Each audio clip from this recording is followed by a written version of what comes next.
jotos sak kayange. Lah kula manut karo kowe to, Mbah? Manut apa? Pokoke Bathara Dewa jotos cangkeme. Ah, sampean dewa apa udu?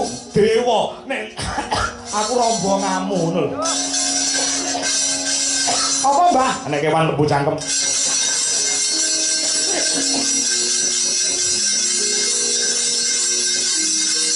Piye, Mbah? Kalau eneng dewa tangane papat ke takonono ora ngerti jotos pisan.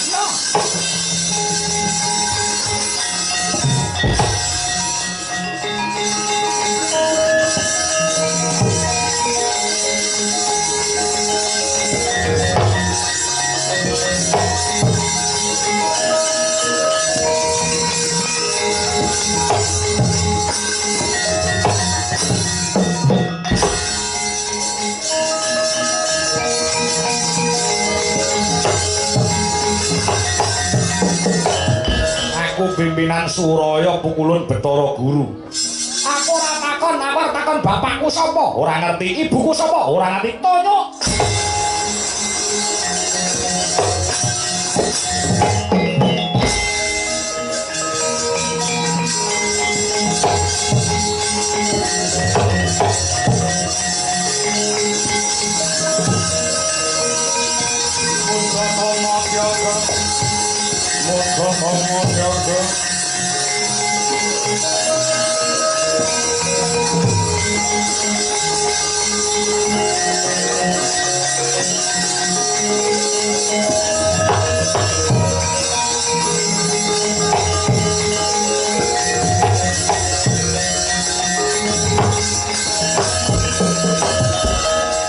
Leren, bisa ganti leren.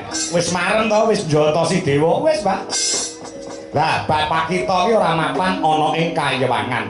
Nanging wong tua kita mapan ana ing Ngarcapada. Aku mbok diterke, Mbah.